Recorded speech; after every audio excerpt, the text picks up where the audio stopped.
Usted lo sabe, como cada semana, amigo de este espacio informativo, es un gusto saludar al químico Sergio Salazar, director ejecutivo de Grupo Lister. Químico, ¿cómo está? Muy buen día. Muy bien, gracias. Gracias, Paco, gracias por recibirme en tu foro. Al contrario, gracias a usted por acompañarnos, químico. Y hoy vamos a platicar con el auditorio sobre bacteriología clínica moderna, que creo el término, el concepto moderno, nos deja entrever la distinción que el día de hoy nos abordará usted. Exactamente, Paco. Mira, el área de bacteriología es un área que, bueno, primero no existen todos los laboratorios, no todos los laboratorios hacen bacteriología, ¿verdad? Okay. Entonces, en el caso pues, muy particular de nosotros, tenemos décadas haciendo, por supuesto, bacteriología y décadas haciéndola de manera automatizada. Es decir, desde que hubo equipamiento automatizado para hacer la bacteriología en este país, nosotros fuimos de los pioneros en montarla, ¿no? ¿Es más complejo ya de por sí el estudio de las bacterias? Pues mira, es un poquito, el tema tiene que ver mucho con el volumen, así como con la complejidad, ¿sí? El volumen de trabajo. Entonces, y es por esto que muchos laboratorios lo que hacen es que si llegan a tener estudios de este tipo, los remiten a algún otro laboratorio, ¿verdad? Bien, para apoyarse en ese proceso. Sabemos que las bacterias pues las vamos a encontrar en todas partes. Claro. Y sabemos que la vasta mayoría de estas, de hecho, son benéficas, no son dañinas. Pero claro, el subgrupo de bacterias que a nosotros, al menos los seres humanos, nos provocan enfermedad, sigue siendo bastante nutrido como quiera. Y entonces, sí es importante en procesos infecciosos que se pueden dar, tú sabes, en vías urinarias, intestinales, vías respiratorias, en heridas que se nos pueden infectar, etcétera, etcétera, ¿no? Hay una multitud de escenarios clínicos que nos pueden llevar a aplicar la bacteriología. Por ejemplo, el caso de la sepsis es uno de ellos, que es cuando alguna bacteria llega al torrente sanguíneo y empieza a generar trastornos en la funcionalidad de algunos órganos y todo lo que esto conlleva en el ser humano, ¿no? Y entonces es obviamente sumamente importante que podamos nosotros hacer una identificación precisa de la bacteria y de las características de esta. Sobre todo nos interesa mucho determinar su susceptibilidad o resistencia a los distintos tratamientos antibióticos que pueden existir para tratarlo, ¿no? Y entonces, en ese sentido, ¿cómo se hacía antes esta identificación bacteriana? Bueno, mira, en términos generales, como esto funciona es, las bacterias son finalmente pues seres vivos y es importante que nosotros emulemos en el laboratorio las condiciones que la bacteria prefiere para crecer. Ahora, esto es más difícil hacerlo que decirlo, porque no todas las bacterias crecen con facilidad en el laboratorio, ¿verdad? Entonces sabemos que algunas bacterias, de hecho, vamos a batallar muchísimo para poderlas nosotros cultivar en el laboratorio. Y entonces para esto tenemos una multitud de medios de cultivo que nosotros podemos utilizar, considerando el sitio de la alación, las bacterias patógenas o, digamos,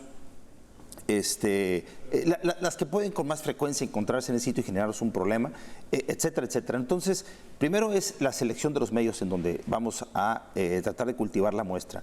Después son los tiempos, porque la bacteria tiene que empezarse a reproducir y generar colonias. Y entonces aquí se nos van 48 horas tal vez, una cosa así, en lo que sería la obtención de bacterias en un cultivo primario.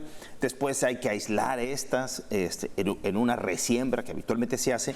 Después se hace una identificación que de manera tradicional la identificación se lleva a cabo haciendo pruebas bioquímicas, pero un número limitado de estas, hablamos de tal vez 7, 9, cuando se hace de una forma tradicional. Nosotros hacemos al menos 5 veces más a través de un equipo, 5 veces más a través de un equipo automatizado que nos da, por supuesto, una definición mucho más fina, ¿verdad?, de la identidad de la bacteria. También hacemos en ese mismo instrumento automatizado una serie de diluciones de la misma de antibióticos a la que se va exponiendo estas bacterias para determinar la resistencia o susceptibilidad que tenga a los distintos tratamientos de elección, ¿verdad? Y entonces, si es que encontramos una bacteria patógena, ¿verdad? Entonces, estos son puntos importantes. Ahora, esto hasta hace algunos años era lo mejor que podíamos hacer. Y la base de datos de estos instrumentos para hacer esta identificación son de 400 bacterias. Es decir, nosotros obtenemos un perfil de resultados bioquímicos y esto nos permite decir la identidad de la bacteria y hay 400 bacterias posibles que podemos identificar. Ahora, hoy contamos con un instrumento que nos permite identificar aproximadamente 3.000 bacterias diferentes. este instrumento no Casi 10 funciona. veces más. No, claro, este instrumento no funciona del mismo modo. Aquí lo que hacemos es colocamos una muestra en una plaquita. Esta se introduce en el instrumento. El instrumento es, la técnica se denomina Malditov, o la metodología, para ser más apropiado, usar un término más apropiado, es Malditov.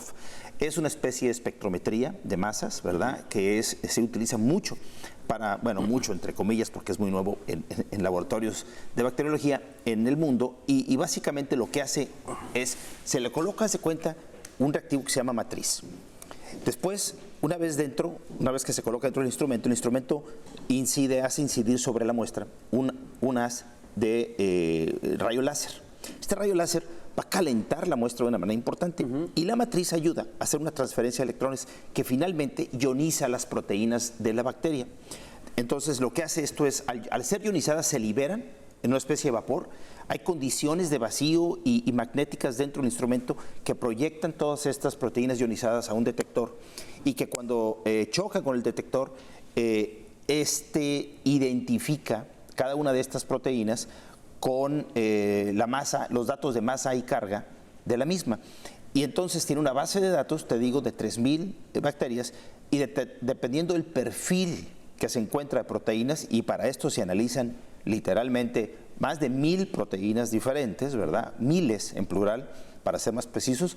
Entonces, en base a toda esa información que es masiva, el instrumento te puede dar una identidad mucho más precisa que cualquier otro prácticamente, salvo tal vez la secuenciación. Y bueno, en ese sentido, esto ya lo hacemos aquí en Tampico. De hecho, tenemos haciéndolo varios años, 5 o 6 años haciéndolo. O sea, sin embargo, es lo último que hay en el área y sigue siendo lo más actual y lo más moderno, ¿no? De hecho, bueno, nos tenemos que despedir, Químico, pero le iba a preguntar, y con eso quise despedirme, de cuántos laboratorios, no en Tamaulipas, a nivel nacional, pueden contar con una tecnología de este tipo, ¿no? Híjola, pues pocos, realmente muy pocos. Sí, por eso lo quería Paco, comentar, ¿no? Así es, yo creo nivel nacional, que a nivel nacional muy pocos. Hay estados de la República Mexicana y un buen número de estos que no cuentan, tal vez con ninguno. Aquí en Tampico se cuenta. Nosotros sí, gracias así es. A Grupo Lista. Así es. Químico, como siempre, ha sido un gusto platicar con usted. La próxima semana por acá le seguimos con otro tema. Cómo no, muchas gracias, Paco.